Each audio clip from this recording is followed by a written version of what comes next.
بسم اللہ الرحمن الرحیم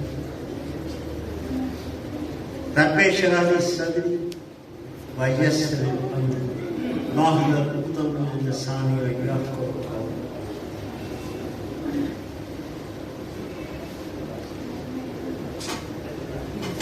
اسٹیج پہ تشریف فرما انتہائی قابل سب احترام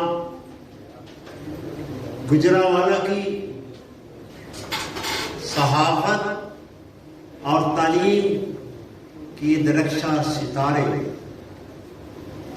جو یہاں تشریف لائے ہیں اور میرے دوسرے ساتھی ناز صاحب، میں اور دوسرے نے مولانا جو تشریف لائے تھے بول کے گئے. میں خدائے بزرگ و برتر کا انتہائی ممنون اور شکر گزار ہوں کہ خدا تعالی تم نے اتنے پیارے پیارے لوگ میری درخواست پہ یہاں پروگرام کی رونق افزائی کے لیے بھیجے. میرے خاکسار زندگی اور موت کے ساتھیوں،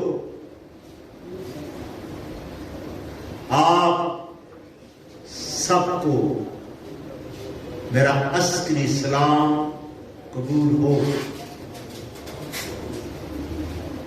خدا تعالی آپ کا گھر خوشیوں سے بھر دے. اللہ تعالی آپ کی جوڑی سلامت رکھے اور آپ کو بہتر مستقبل عطا فرمائے.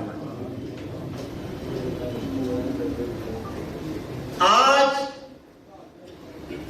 ایک سے بڑھ کر ایک اس پلیٹ فارم سے تقریر ہوئی ہے.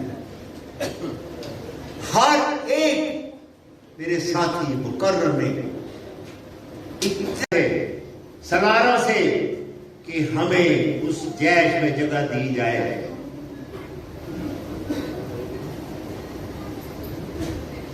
ان میں سارے شہروں کے لوگ بھی تھے. گجرانوالہ کے خاکسار بھی تھے. گجرانوالہ کے نوجوان تھا. وہ کہتا ہے میں نے جیش میں شریک ہونا ہے. سالار نے کہا تم میں بھی بچے ہو، چھوٹے ہو. تو اس نے کہا اس کو کیوں کیا ہے؟ اس نے کہا وہ طاقتور ہے. انہوں نے کہا میری اس سے کشتی لڑوا دو. کشتی ہوئی. گجرانوالہ لڑکے نے وین کیا اور وہ لڑکا اس جیش میں شامل ہوا. جس طرح 9 محرم کی رات کو خانقاہ رسول کے لوگ تیاری کر رہے تھے کہ 10 محرم کو ہم یزیدی فوجوں کے ساتھ مقابلہ کریں گے، اسی طرح خاکسار بیچوں کو اینٹوں سے پتھروں سے تیز کر رہے تھے کہ ہم نے صبح 313 کے جیش میں شرکت کرنی ہے اور رنگ محل سے بادشاہی مسجد جانا ہے. انگریز کے اقتدار کو للکارنے کے لیے. چنانچہ جب صبح سورج کی کرنیں آئیں تو خاکساروں نے فجر کی نماز کے بعد سالاروں نے جیش ترتیب دینے شروع کیے. پہلے جیش کا جو علم بردار تھا وہ میکش فیملی جو ہندوستان میں بہت بڑی تھی، اس کا بیٹا تھا منصور زیگم جو اس وقت ڈبل این تھی۔ اس کو یہ سعادت ملی کہ وہ پہلے جیش کا علم بردار ہوگا اور اس کا نائب صدیق بہادر ہے۔ اور قرارداد کا جب پروگرام بنا اس میں قرارداد یہ بھی تھی کہ خاکساروں کی جو خون بہایا گیا ہے اس کی انویسٹیگیشن ہونی چاہیے۔ اور جائیداد نے وہاں پہ کہا میں سیدھا ہاسپٹل سے اس پنڈال میں آ رہا ہوں۔ تو قرارداد یہ بھی پاس ہوئی کہ یہ بہت بڑا ظلم کیا ہے سر سکندر کی حکومت نے خاکساروں پہ۔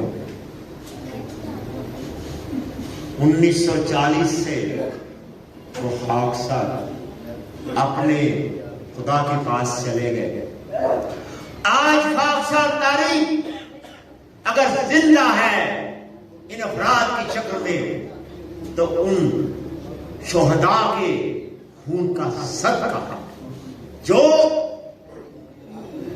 اپنے سلام کا حکم بجا لاتے ہوئے اپنی جانیں غلبہ اسلام اور اس ملک کے لیے قربان کر گئے۔ خدا رحمت کنار آمین ان پاک تین لوگوں کے۔ آمین۔ تو یہ کافی تقریریں تھی، لیکن میں یہ ضروری سمجھتا تھا نئی نسل کو بتانے کے لیے کہ 1940 کا واقعہ کیا ہے، اس کی حقیقت کیا ہے، اور ایک خاص سازش کے تحت اس کو ہندوستان کی پاکستان کی جدوجہد کے سے بالکل علیحدہ کیا گیا ہے۔ ہم خاکسار یہ مطالبہ کرتے ہیں کہ حقیقت نئی نسل تک پہنچانی چاہیے۔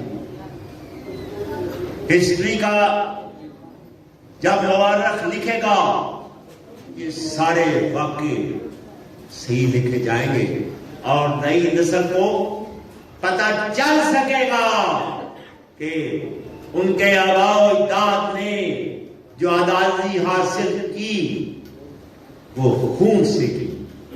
آزادی خون سے حاصل ہوتی ہے۔ یہ چٹ آ گئی ہے ختم کرنے کی، لیکن ایک بات ضروری سمجھتا